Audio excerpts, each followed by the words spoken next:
Since last October, federal agents have apprehended more than 52,000 children crossing the border, many from Central America, and has also arrested 39,000 adults with children during that time. Now, while U.S. officials scramble to deal with this influx, facilities around the country are being pressed into service as detention centers, including the Federal Law Enforcement Training Center here in Artesia. The details are still evolving, but officials, including Governor Susana Martinez, are expressing concern about how the children and families will be cared for and how much this might potentially cost the state. Any solution to this seems very far in the distance. The federal immigration court system has a backlog of more than 360,000 of these type cases. Joining me to talk about this and other stories of the week, we have line regular Rob Nikolewski of the New Mexico Watchdog. Also here this week is line regular Dan Foley, former Minority House Whip.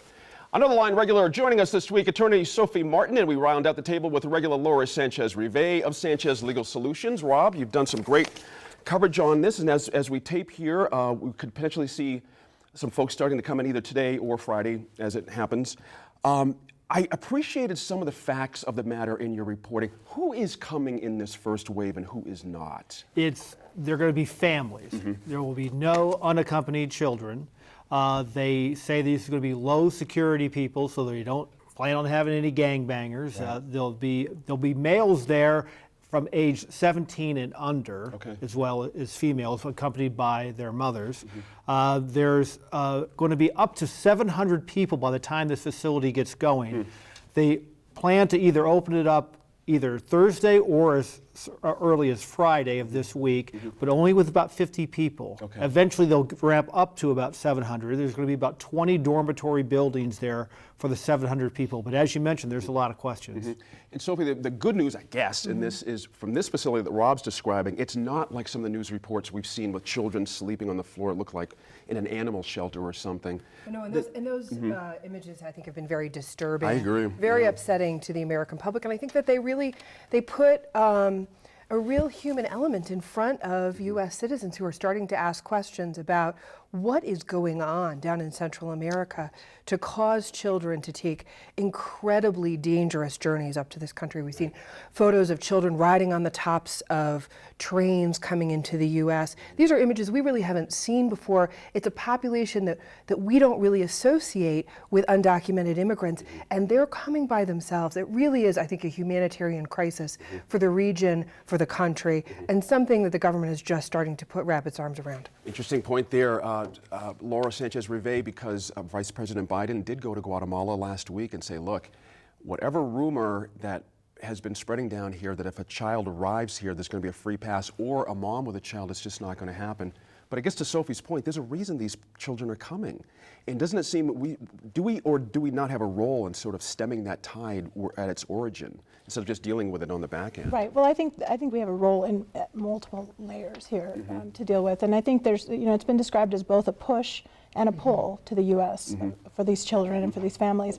The pull being that a lot of the families, the parents or other family members of a lot of these children are already in the U.S., mm-hmm, immigrated before, and so this is sort of a journey to reconnect with those families in the U.S. And then there's the push. And just to stop you there for a quick second, that actually can happen, that scenario you're talking about. It can, but it's being, again, I think there's misinformation both to the immigrants and to the public about what that process looks like. Mm-hmm. It isn't sort of, once you get here, you have a free pass. You can be reunited, but it's a temporary reuniting until the immigration hearing, which can often take a year, 2 years worth of time, and it just depends on dockets at the immigration court, mm-hmm, before they have their hearing, where they can ask to stay permanently, but they, in most cases, are removed or deported once again. So it isn't sort of a free pass. But the reunification is a process in and of itself. It's a process of trying to find those people. Some of them may still be in the U.S. illegally, so finding them is difficult enough.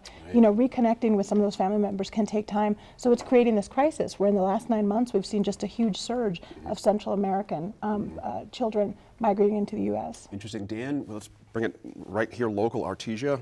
You used to rep that area. You have homes there as well. We all pitch in, do our civic duty here, but I'm just curious, your sense of where folks might be coming from in the Artesia area with this. I don't think they're happy with it. Okay. I think that, you have to remember this was a local bond that built a community college, mm-hmm, that got closed down, got reinvigorated to become a federal law enforcement training center. Mm-hmm. Millions and millions of dollars spent. We were training Border Patrol agents. We were training the guys that the air marshals were training down there. A big boon to the community, saying we're going to train these guys. Now, kind of mid-shift, it's turning into a holding facility. Right. I don't think that that's the model that the community thought was going to be with the facility that was there. I think more importantly, the question stems: what do you do? I mean, are they still going to train Border Patrol agents there? Are they still going to facility, train? yeah. You know, I mean, how's all of this? Yeah. Right, but I mean, how long is that going to last? How long is it going to last that you're going to have young guys coming in that are Border Patrol agents being trained, and just a fence away, you've got 700 illegal immigrants waiting to be deported or reunited or whatever the process is. So I think that I think it's obviously something has to be done. I mean, you can't lock these kids up in, you know, like we've seen the pictures where we've seen them. We've got to find a way to handle this. I think it leads to a bigger policy decision. I don't think this is a huge surprise. I mean, there was a documentary about 8-9 years ago on HBO where they followed 4 kids from Guatemala to America that rode the trains and did this. So I think this has been building. I think it highlights that we have, you know, it's no surprise to people in Artesia, no surprise to any of us at this table. We have an immigration problem.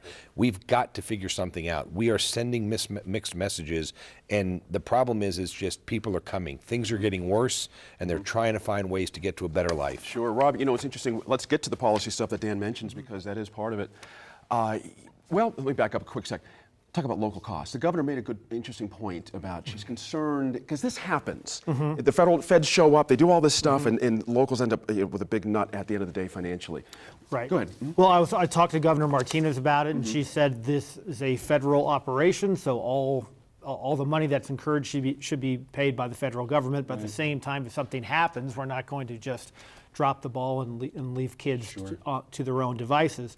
But when I've talked to a number of people, yesterday I talked to the mayor of Artesia, Phil Birch, and he said that he's had a number of meetings with the federal officials down there, and has expressed his concerns about that. He says he felt some level of comfort dealing with those federal people from ICE and also from FLETC and from Department of Homeland Security.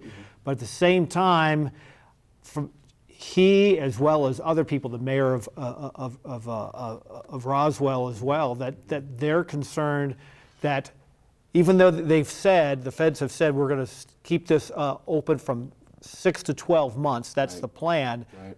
There's a great deal of skepticism this is going to go beyond 12 months. One of the big concerns down there, you got to remember, it's already a taxed healthcare system down there. It's hard to get doctors to move to rural New Mexico. We've talked about this right here at this table. Getting doctors, getting dentists, getting people to move down there, and now you're completely flipping. You know, where the community of Artesia and Roswell and Carlsbad is set up to deal with folks that are coming in for training. Now you're going to have to set up a system that's dealing for young children coming in that are going to need shots, they're going to need medical care. And you've already got a taxing system. The hospital in Artesia is not a very big hospital. You know, are you going to be sending people to Carlsbad, 45 miles away, Roswell, 45 miles away?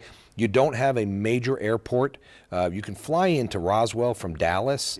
But I mean, how are people going to be trying to get reunited? I mean, there's not I could tell you guys right now, it's something that people haven't thought about. Used to live in Roswell. Try to get a bus to El Paso from Roswell. You can't get there. It's a 13-hour bus ride.